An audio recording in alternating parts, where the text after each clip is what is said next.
हरियाणा विधानसभा चुनाव को लेकर बीजेपी ने 67 उम्मीदवारों की सूची जारी कर दी है। लिस्ट में कई ऐसे नाम थे जिसने हर किसी को हैरान कर दिया। बीजेपी ने इस चुनाव में रोहतक जिले से नए चेहरों पर दांव खेला है। बीजेपी ने कांग्रेस के दिग्गज नेता और पूर्व मुख्यमंत्री भूपेंद्र सिंह हुड्डा की सीट गढ़ी संपाला किलोई से मंजू हुड्डा को उम्मीदवार बनाया है। मंजू हुड्डा से आपका परिचय बाद में कराते हैं, पहले बताते हैं कि बीजेपी से टिकट मिलने के बाद मंजू हुड्डा ने अपनी पहली प्रतिक्रिया में क्या कहा।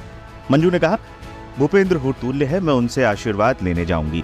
वो कहती है, मैंने पहले भी कहा है, मेरे साथ मेरी मेहनत, विश्वास और जनता का समर्थन है, मेरी कोई राजनीतिक पृष्ठभूमि नहीं है। बीजेपी की ओर से भूपेंद्र हुड्डा के सामने उम्मीदवार बनाए जाने के बाद से ही मंजू हुड्डा चर्चा में है।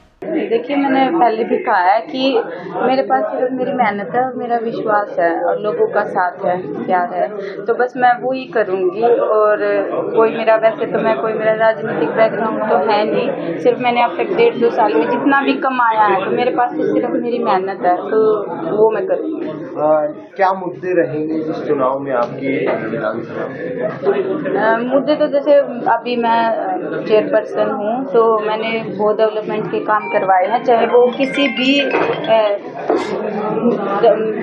विभाग का हो, जहाँ भी लोगों को मेरी जरूरत पड़ी है या भाई मेरे अंडर का जो काम था, तो मैंने आगे बढ़ के उनके लिए वो काम किया है। और कहीं ना कहीं जब राजनीतिक का कुछ ऐसा मुद्दा आ गया है कि लोग, कई बार ऐसा हो जाता है कि भाई उस चीज को लोगों की सुविधा से ना जोड़ के पर्सनल रख लेते हैं, चाहे उसमें फिर जनता को कितना भी नुकसान हो, तो उसमें बढ़ चढ़ के मैंने इस चीज को ग्राउंड पे जाके दूर किया है कि राजनीति करना अच्छी बात है, लेकिन आपस में भाईचारे के साथ करना या भाई उन कामों को रोकना, ये इसमें मैं विश्वास नहीं करती।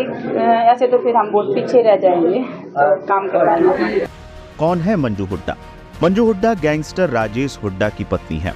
मंजू गढ़ी संपाला किलोई हलके के गांव धामड़ निवासी राजेश हुड्डा से शादी की थी।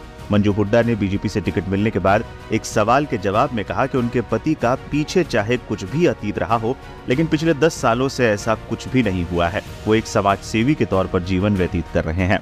कोई बात नहीं, मैं वही कहने से कथनी और करनी में बहुत फर्क होता है, तो जरूरी तो नहीं होता कि भाई एक बात जो कभी बचपने में कोई बात हो चुकी है तो वो हमेशा हमारे साथ चलती रहेगी।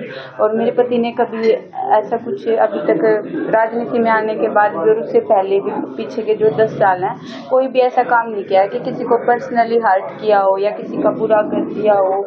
तो मैंने कुछ ना कुछ उनसे अच्छी चीज़ें सीखी हैं, तो जितना आप लोग उनको भी जानोगे या जनता उनको जानेगी तो ये सोचेगी कि हाँ भाई, जितना सुना है उससे बिल्कुल हटके उनकी पर्सनैलिटी है, बुरे नहीं है वो बिल्कुल।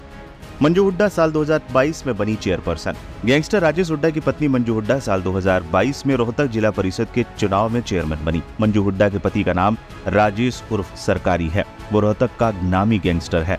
जब मंजू हुड्डा चेयरमैन बनी तो शहर में गैंगस्टर की पत्नी होने के कारण काफी चर्चा हुई थी। चेयरमैन चुने जाने के बाद मंजू हुड्डा ने बीजेपी की सदस्यता ग्रहण कर ली। वो अपने पति के साथ फिर मंदिर में माथा टेकने भी पहुंची थी। मंजू हुड्डा के पति राजेश के ऊपर हत्या के प्रयास, अपहरण और लूट के दर्जन से अधिक मामले दर्ज हैं। ये मामला हरियाणा, उत्तर प्रदेश और राजस्थान में दर्ज है। पति राजेश हुड्डा के कहने पर ही राजनीति में ली एंट्री। मंजू हुड्डा कहती है कि उन्होंने राजनीति में एंट्री अपने पति राजेश हुड्डा के कहने पर ली। पिता के बाद अपने पति से बहुत कुछ सीखा। वो कहती है कि जनता के मुद्दों को लेकर आम जनता के बीच वो जाएंगी। बीजेपी नेतृत्व की तरफ से उनको केवल इतना कहा गया है कि वो धरातल पर लोगों के लिए मेहनत करें। अब पार्टी ने उनको चुनाव लड़ने की बड़ी जिम्मेदारी दी है। वहीं भूपेंद्र हुड्डा ने एक बार फिर गढ़ी संपाला किलोई से लड़ने की उम्मीद है। हुड्डा 2000 में पहली बार यहां से चुने गए थे। वहीं मंजू हुड्डा ने बीजेपी के टिकट देने पर प्रधानमंत्री नरेंद्र मोदी के साथ पार्टी के नेतृत्व पर आभार व्यक्त किया है। मंजू हुड्डा सोशल मीडिया पर भी काफी सक्रिय